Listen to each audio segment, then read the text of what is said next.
berusaha keras, tapi saya telah kehilangan kemauan saya. Saya merasa sakit, hanya kepala bening. Begitu kan? Apakah kau masih bisa mendengar saya? Iya, saya masih bisa. Baiklah. Demi penebusan dosa, Oscar ya, apa yang kamu ceritakan padamu tadi adalah dusta.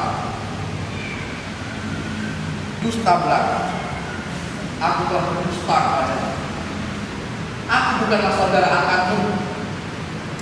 Engkau Oscar Yakob, dan aku adalah Samuel Belasco. Aku telah berdusta padamu. Nah, sekarang kau masih mau bicara, bukan? Iblis! Kau pembohong! Setidak-tidaknya kau tak bisa lolos dari itu. Aku tak perlu lagi mengatakanmu. Baiklah.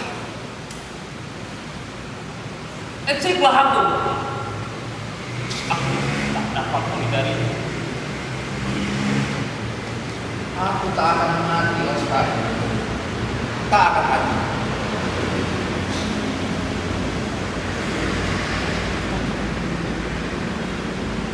Kau juga minum racun itu, bukan? Aku melihatnya. Kau akan mampus, Samuel Belasco.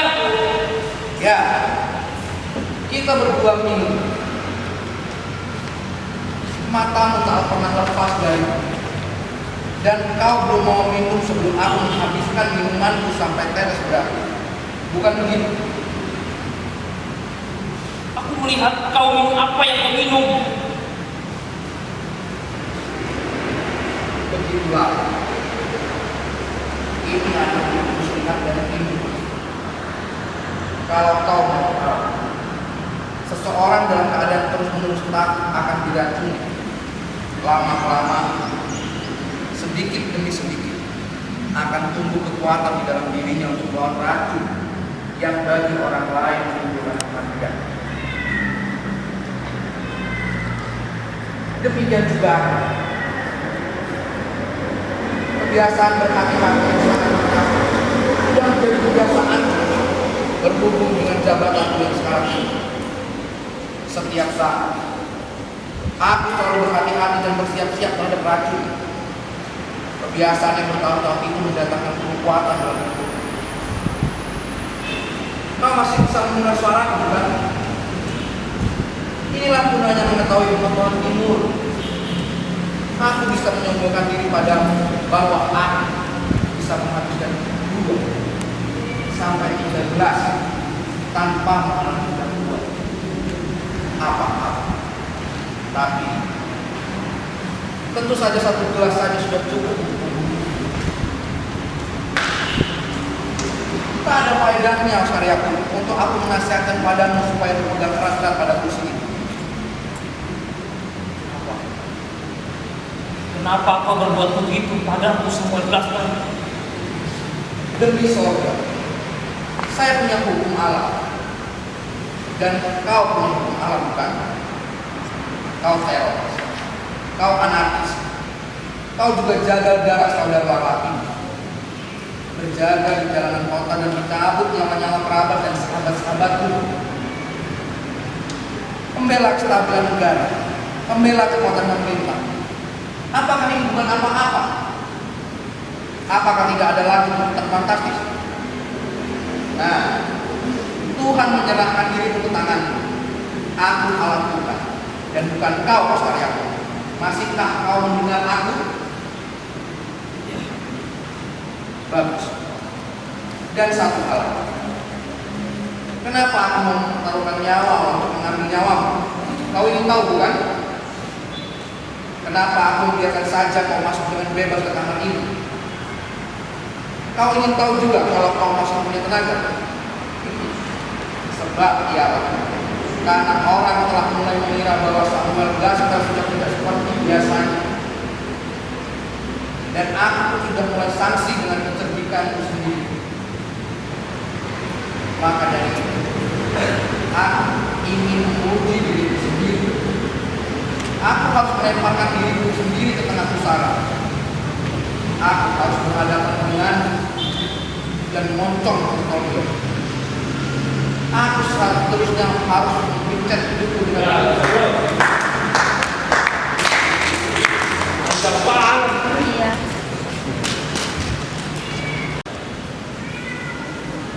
Ya,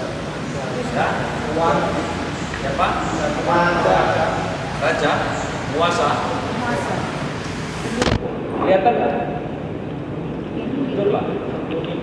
Hah? Kelihatan nggak penguasanya? Karena masih baca itu. Belum jiwanya. Dengan Kita bicara betul. terakhir aja baru kalau dia ini mau ngajak.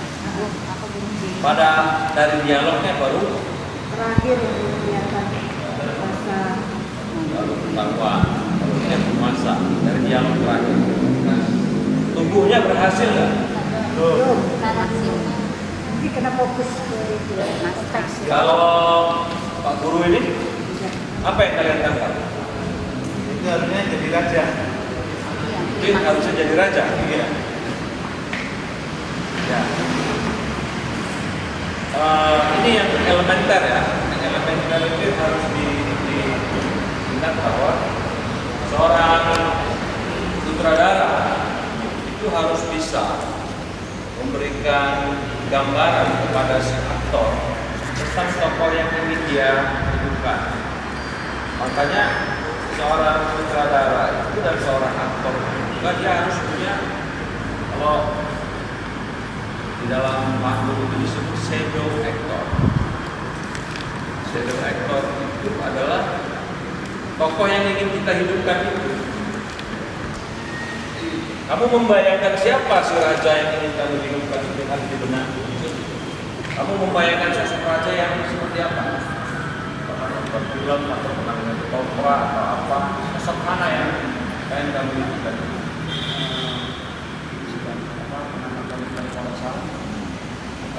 tadinya bukan raja yang apa yang ketika dia kayak pria begitu ya. Justice Bow sama. Di dialog-dialognya saya menangkap dia ini licik, ya kan? Tapi dia terlalu lurus untuk memainkan orang licik. Belum kelihatan. Ketika lawannya itu sudah teracuni dan dia berada di atas angin, juga nggak perlu kelihatan liciknya. Penokohannya berarti masih pas. Ya kita maklum lah waktu ya, tapi kemampuan mereka menikmati permainan di atas panggung juga sangat kuat. Nah itulah fungsinya sutradara. Ini sutradaranya siapa? Itu bang. Oke. Mana sutradaranya? Depan juga. Nah itulah yang kadang-kadang pertunjukan Indonesia itu justru unsur sutradara ini tidak kelihatan. Harusnya dia menjadi orang yang punya wibawa dari awal. Masa dari awal dia punya wibawa, dia misalnya seorang raja, dari sisi nongolnya saja lebih kencengan dia. Ya. Bahasa tubuhnya lebih kelihatan dia. Makanya dia harus survei, melihat apa yang ingin dia hidupkan. Raja itu kalau duduk gimana?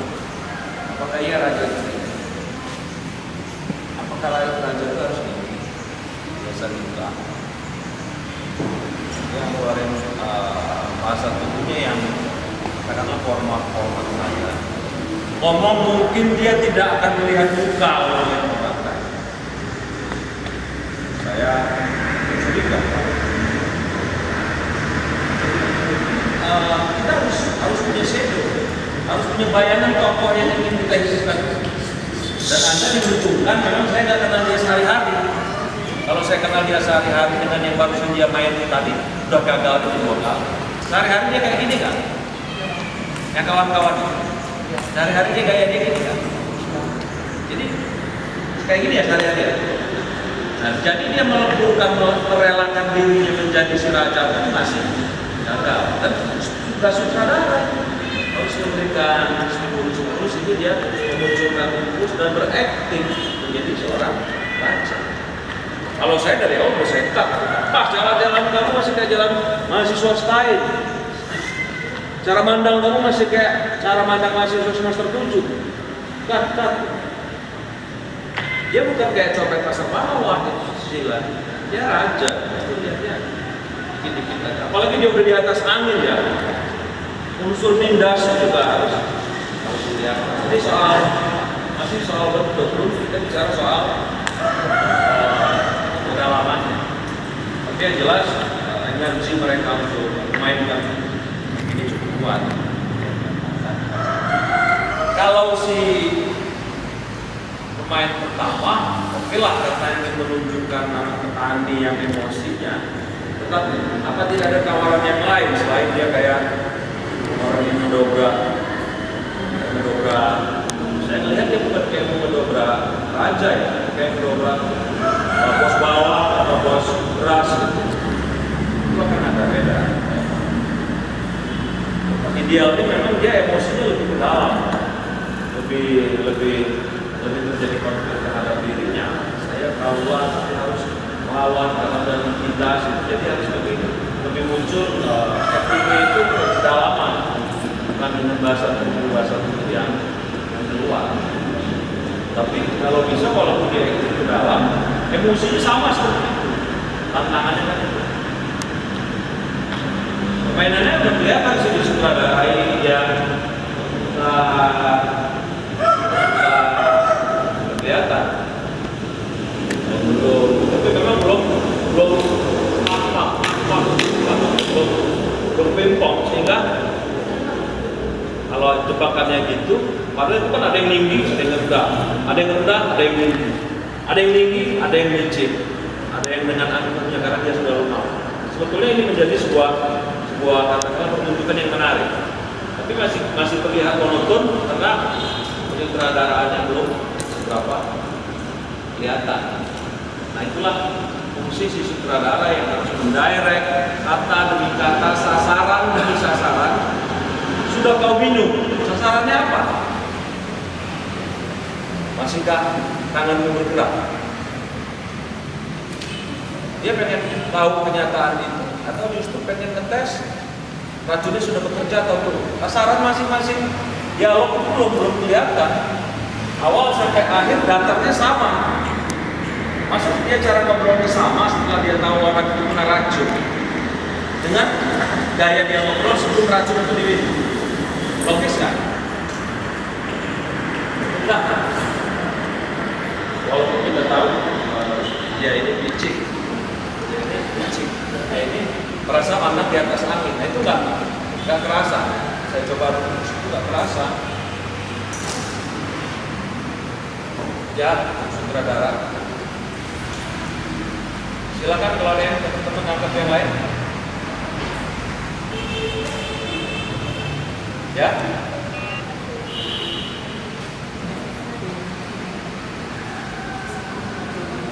Bu Silvi, apa yang dikatakan? Ya, saya tadi cuma melihat klimaks aja ya Pak, yang beliaunya merah ini kelihatan meletup-letup, sedangkan ini terakhirnya baru saya kerasa oh dia kuasa, tapi saya nggak melihat kekuasaan beliau ini yang mau ngajak minum racun, mau mati bersama, itu baru terlihat di terakhir. Karena licik itu mungkin bisa dibentuk dari sorotan mata, bisa dari cara ngomong, bisa dari perilaku gestur tubuh, tapi tadi saya tidak melihat sama sekali itu. Seharusnya itu kalau ditambahkan dari awal, dia mungkin bisa agak tertutup dengan klimaks yang ya begitu. Sebetulnya di dalam acting itu kan ada blocking, ada acting besarnya, ada juga acting kecilnya. Basahin bibir, tutup mata, tutup tangan, bergerak sedikit. Acting kecilnya juga Ya karena dia baca ya, akhirnya semua konsep dibaca. Padahal kan orang licik itu kan banyak sekali. Kalau Anda mau survei saja film-film yang baik Oscar, kan banyak apa yang bisa Anda ikuti ya. Kalau di film-film Inggris soal kerajaan itu hampir raja-raja yang tidak punya kemampuan itu licik-licik kayak di Braveheart itu banyak sekali raja-raja yang licik kayak gitu, ngambil keuntungan dari perjuangan si tokoh utama itu. Harusnya raja-raja yang model gitu ya. Yang lain? Pak Kebe?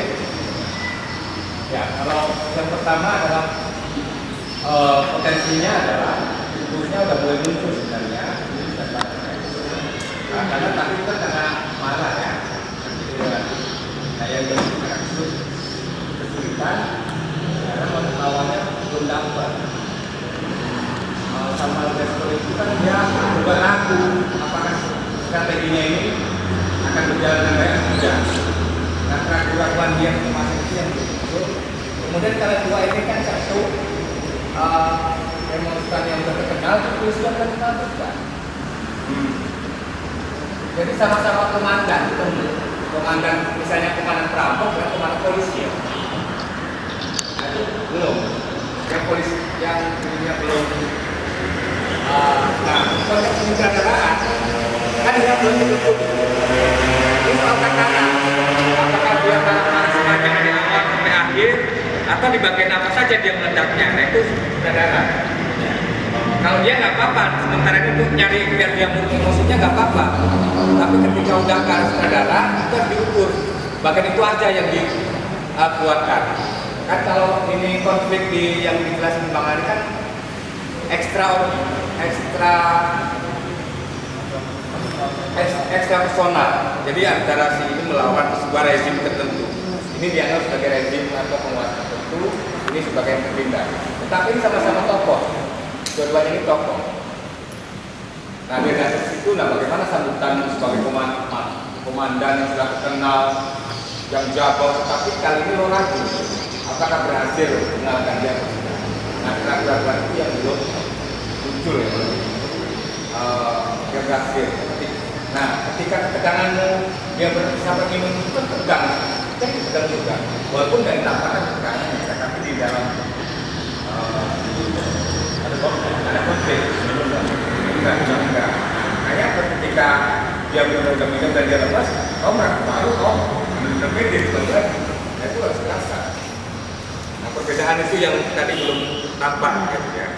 Apa perbedaan antara dia keraguan, dia takut juga sih ini kalau mati dan lain-lain. Ya siapa tahu kan dia nekat nembak aja. Kan ada perbedaan. Nah, kalau tadi itu masih merasa dan pernah ditembak, aman, semuanya habis ini nanti pulang ke lain. KPI kan teman, nah itu yang belum bisa masih. Nah, dia sudah muncul tapi belum atur ya Mas. Belum pengaturan informasinya itu belum ditakar. Jadi itu juga tugas sutradara itu untuk menakar sih. Kadang-kadang aktor itu kan memang dicari emosinya dulu. Dia untuk dapat si impulsnya itu baru nanti ditata pelan-pelan. Nah, itu yang kadang-kadang susah karena aktornya yang turunin dia nggak dapat. Nah itu yang apa namanya terus-menerus dilatih. Antar tokoh bisa kalau tokohnya tadi kan nggak terima.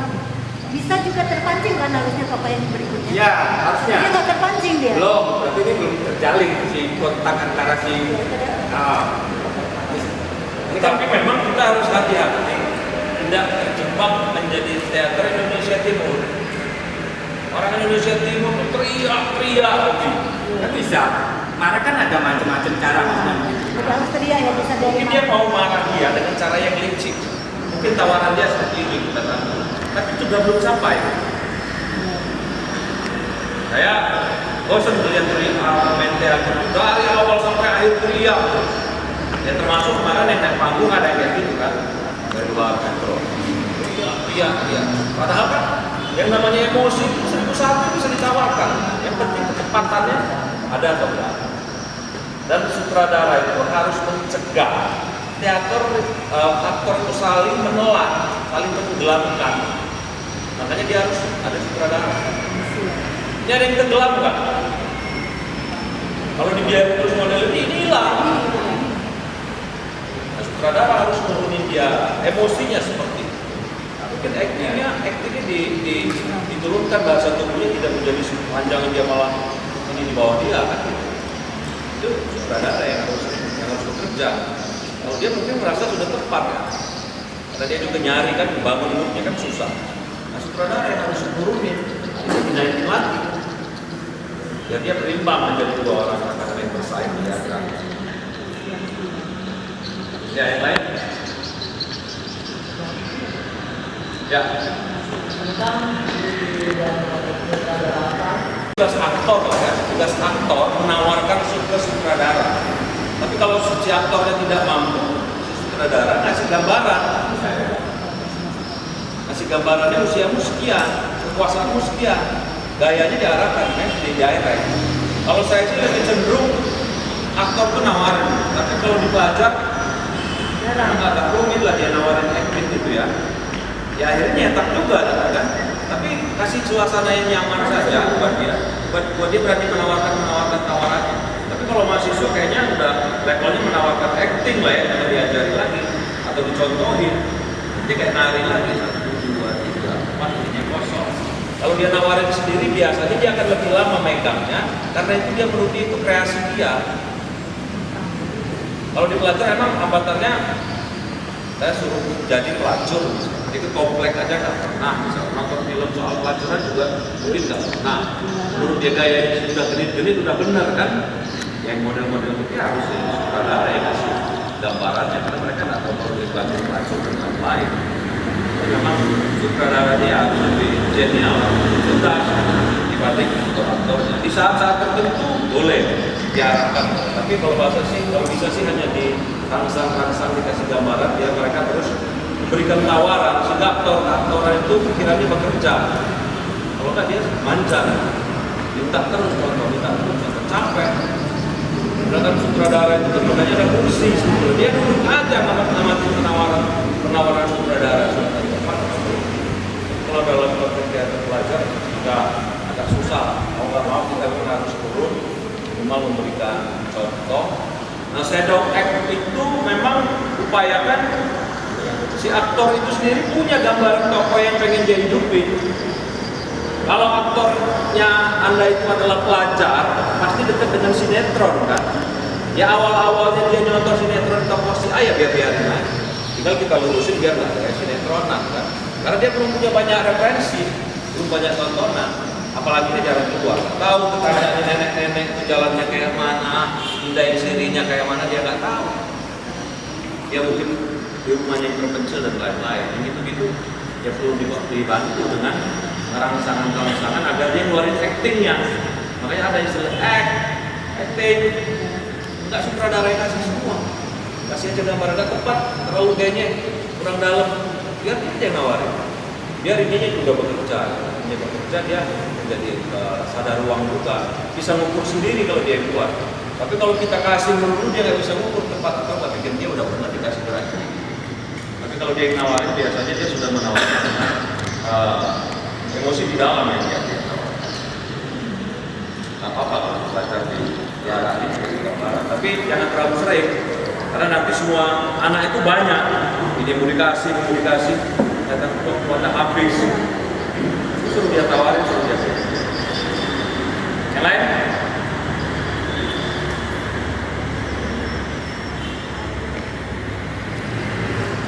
Ada? Ya, hasil vlog. Tapi orang tua ini lebih nikmatin jadi aktor ya, daripada sutradara.